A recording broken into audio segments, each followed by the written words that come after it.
Hey ma'am, what was your rank back in the Stone Age? Mess cook 3rd class? The voice, slick with the unearned confidence of youth and peak physical conditioning, cut sharply through the low, controlled hum of the mess hall.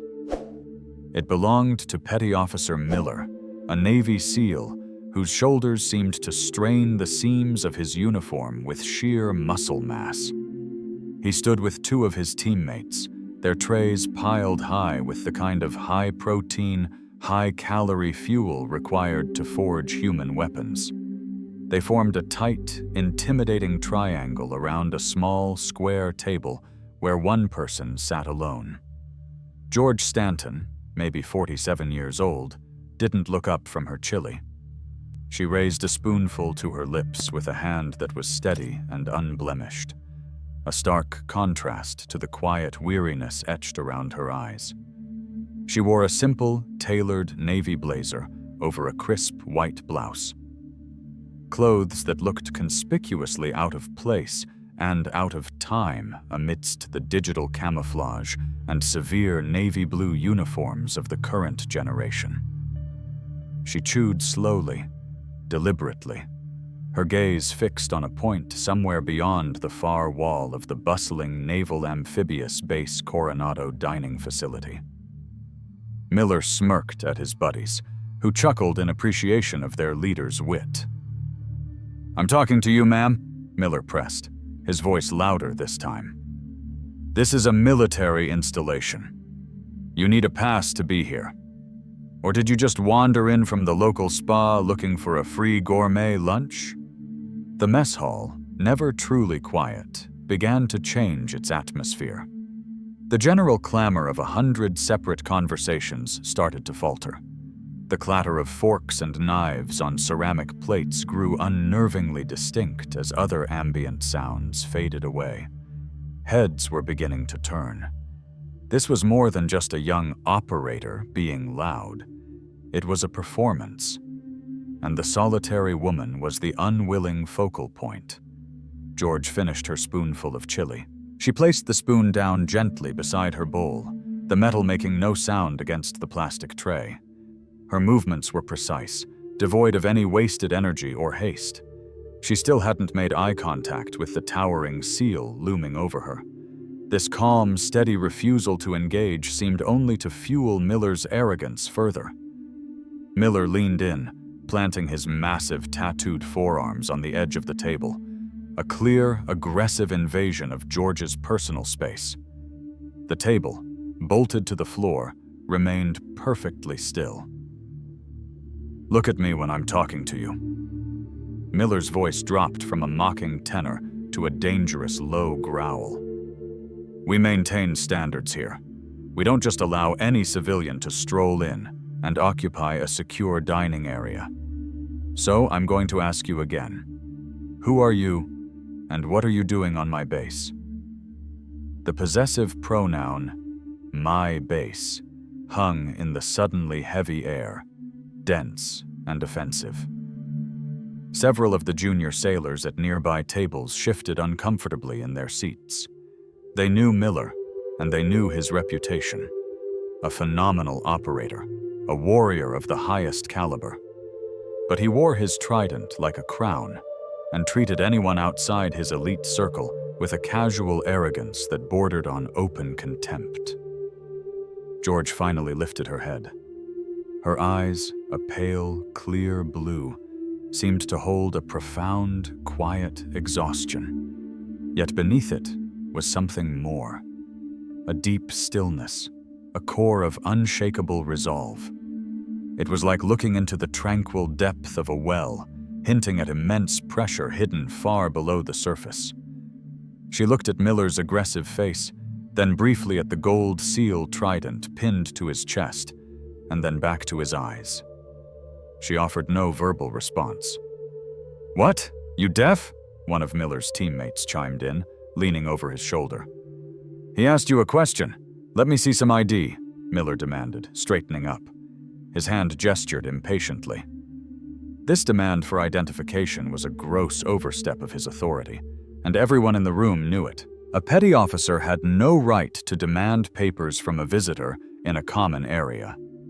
That was the exclusive domain of the Master-at-Arms, base security.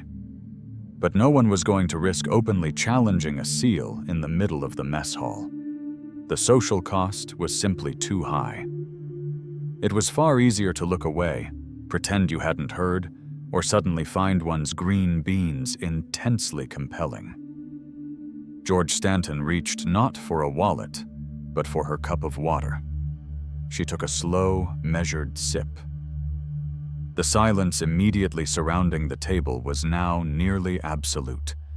The tension was palpable, a live current coiling in the air. Miller's face was beginning to flush with fury. His public challenge was being met with quiet, unyielding indifference.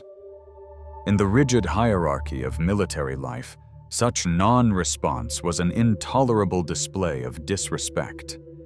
He was being made to look like a fool. "That's it," Miller snapped. "You and I are taking a walk to see the MAA. Get up now." He pointed to a small, tarnished pin on the lapel of George's navy blazer. It was a simple design, a pair of stylized wings with a small shield at the center, its details worn smooth with the passage of time. "And you can explain what that cheap little trinket is. Did you buy that at the surplus store to impress the young sailors?" Miller's finger jabbed dismissively toward the pin.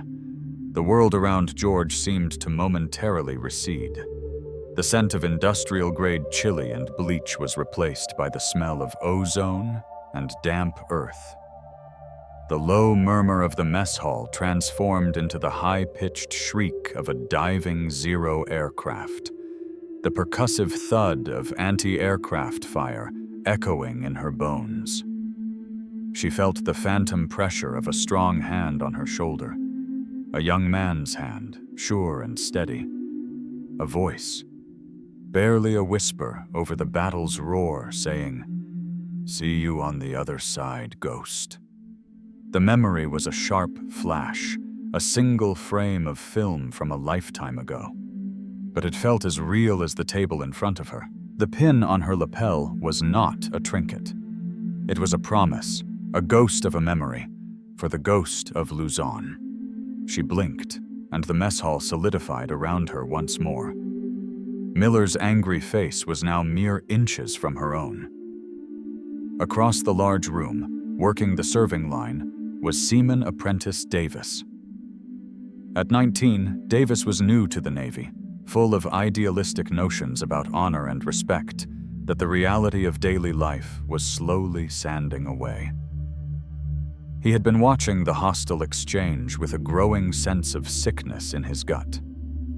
He'd seen his own grandmother, a proud Army nurse who served in Vietnam, treated with similar casual dismissal by a world that had moved on and forgotten. Seeing it happen here, on base, in a room full of service members, felt like a sacrilege.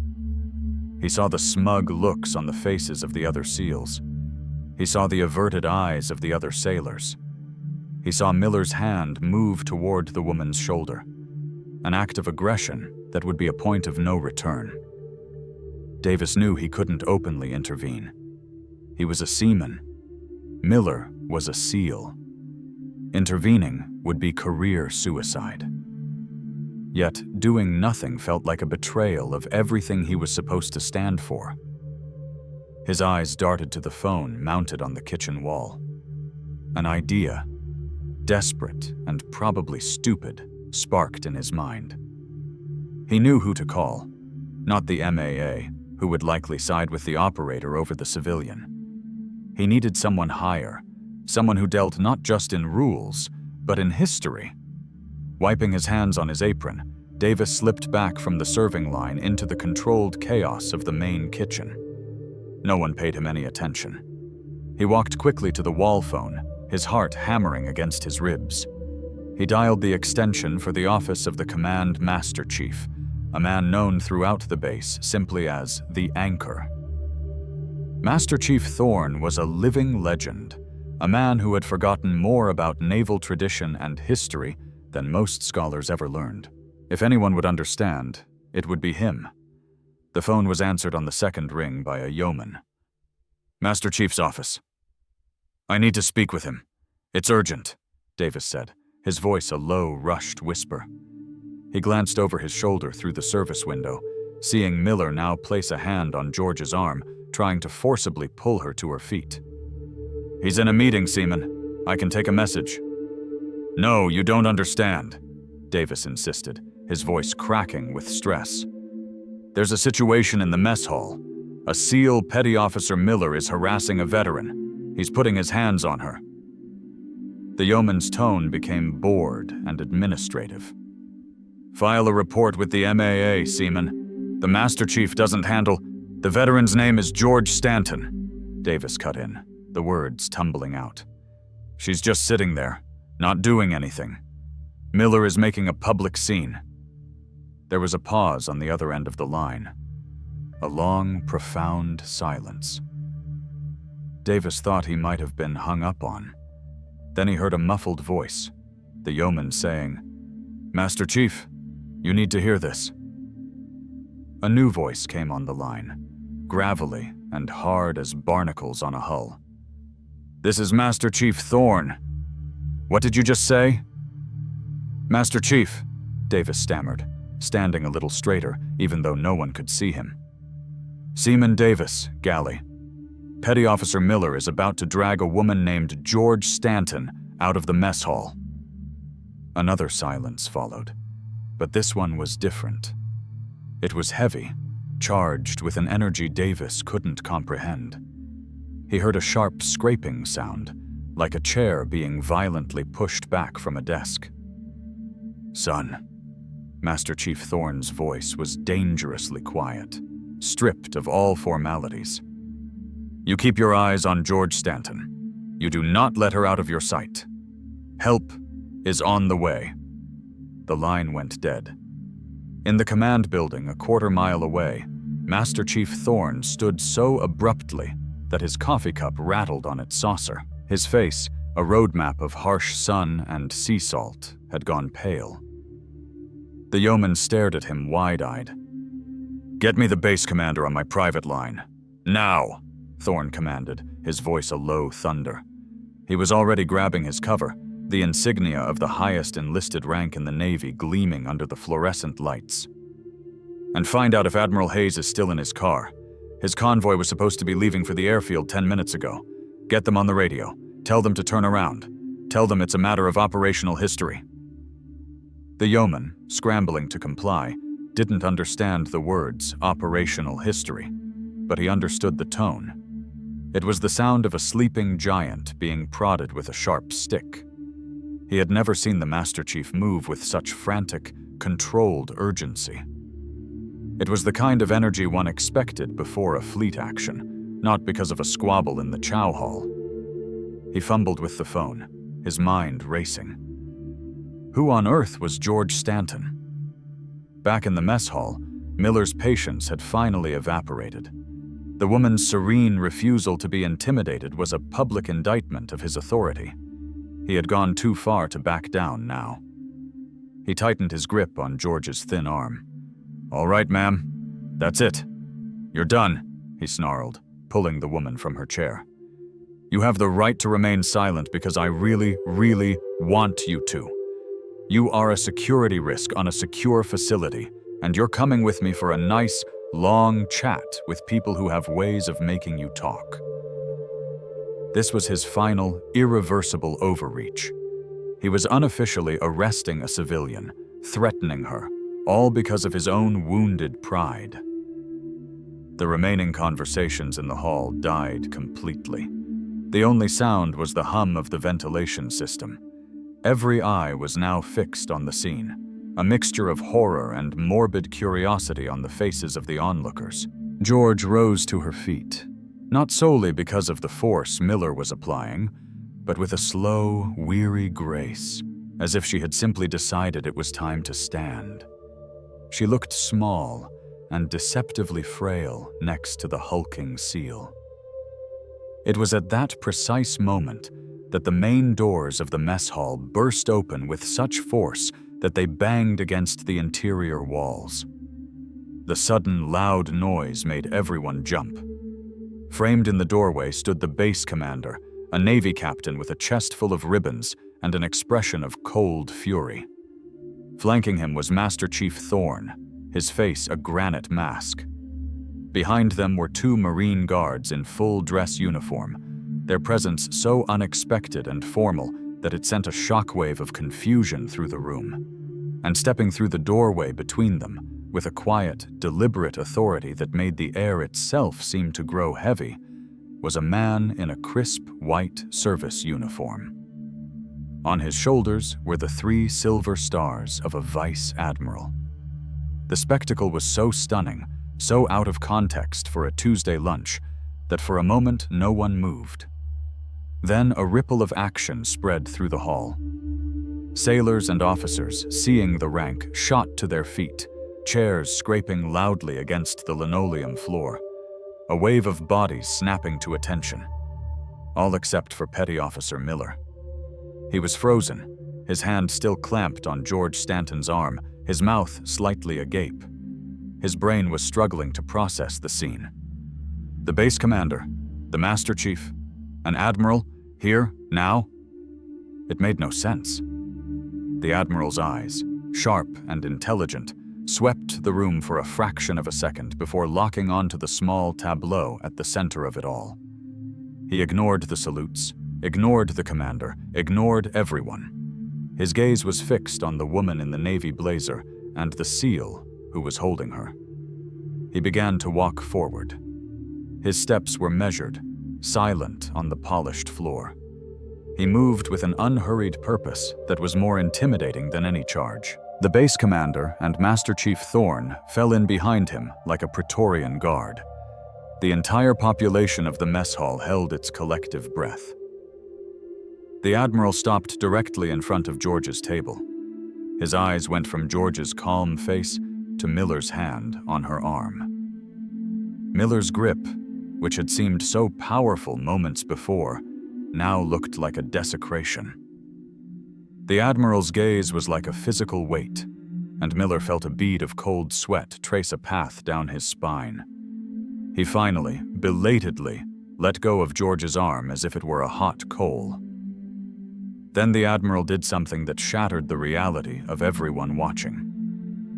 He squared his shoulders, brought his heels together with an audible click, and raised his hand to his brow in the sharpest, most respectful salute Miller had ever witnessed.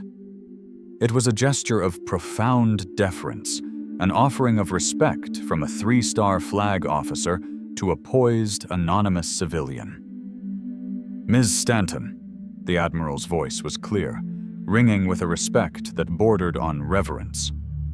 "It is an honor, ma'am. I apologize for this disturbance.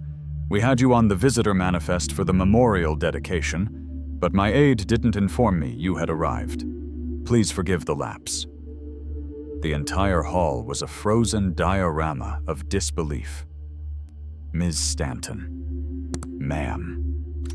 The titles, coming from an admiral, seemed to defy the laws of military physics. Miller's face, which had been flushed with anger just moments before, was now the color of ash. His bravado had completely disintegrated, replaced by a cold, creeping dread. The Admiral lowered his salute, but kept his eyes on George. He then turned his head slightly, his voice rising to address the silent, captivated room.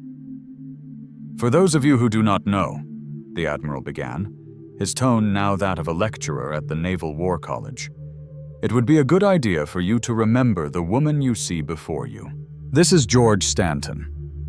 In 1993, as a 40-year-old Navy Combat Demolition Unit specialist, a frogman, the direct predecessor to the modern SEALs, she and her team were deployed to the Luzon Strait.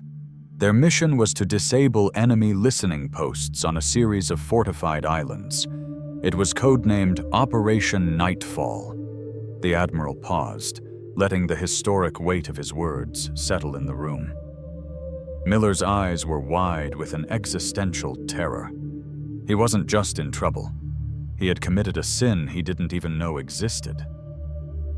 Operation Nightfall was a complete disaster, the Admiral continued, his voice low and somber. Compromised from the start. Of the 12 personnel inserted, 11 were killed in the first hour. Only one survived. For 72 hours, she evaded capture on an island crawling with enemy patrols. She not only survived, she completed the mission alone. She disabled all 3 listening posts using improvised explosives and her knife. When the extraction team finally found her, she was subsisting on roots and rainwater and had taken out 17 enemy combatants without firing a single shot. For her actions, she was awarded the Medal of Honor. They called her the Ghost of Luzon. A collective soft gasp went through the room. The Medal of Honor. The highest, most sacred award. It was a name spoken in hushed tones, a symbol of almost superhuman valor. And this quiet woman who had been mocked for a cheap pin was one of its recipients. The pin on her lapel, the Admiral said, his eyes now boring directly into Miller, who looked like he might collapse, is the original unofficial insignia for her unit. It was given to her by her team leader, who died in her arms on that beach. It is not a trinket. The Admiral turned back to George, his expression softening. George, again, I am so sorry. The base commander finally stepped forward, his eyes burning holes in Petty Officer Miller. Petty Officer, the captain's voice was a quiet, lethal blade. You are a disgrace to that trident on your chest. You will report to my office in 5 minutes. You will be escorted by the Master-at-Arms. You will bring your service record. I suggest you use the next 4 minutes to contemplate the epic totality of your mistake. Master Chief, see to it. Aye, Captain, Thorne rumbled. George Stanton finally spoke. Her voice was quiet, raspy with the wear of time and experience, but it carried an undeniable authority that silenced even the Admiral. He's just a boy, Jim, George said, calling the Admiral by his first name. Full of fire. We were all like that once. Arrogant and sure of ourselves. The service will temper him, or it will break him. That's the way of it. Let the boy learn his lesson, but don't ruin him for it. The grace of the gesture, the sheer magnitude of the forgiveness offered in that moment, was more stunning than the revelation of the medal. Miller looked at George, his eyes swimming with a shame so profound it was painful to watch. As George's hand brushed against her own lapel, the memory of the pin returned, not as a flash of combat, but with a quiet, heartbreaking clarity. She was in a muddy foxhole, the tropical rain cold against her skin. Her friend, her team leader, was bleeding out, her breath coming in ragged gasps. The woman pressed the small metal pin into George's palm, her fingers cold. "Make it home, Ghost," she had whispered, a bloody froth on her lips. "Make it home and tell them. Tell them we tried." The pin wasn't a symbol of George's victory. It was a memorial to their devastating loss. It was the weight of 11 good men and women that she had carried on her chest for over 30 years. The fallout was both swift and systemic. Petty Officer Miller faced a formal captain's mast. He was stripped of his rank, placed on probation within the teams, and ordered to write a 2,000-word essay on the history of naval special warfare, focusing specifically on the sacrifices of the pre-SEAL units. But the real punishment was the story. It spread through the command like wildfire. Miller, the arrogant operator, became a cautionary tale, a living example of the sin of forgetting where you came from.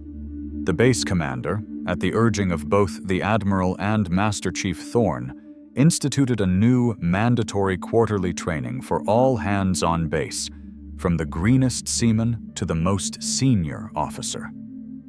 It was called Naval Heritage, and the first lesson was the story of Operation Nightfall, taught by a humbled Master Chief Thorne, who used a transcript of the mess hall incident as his primary text.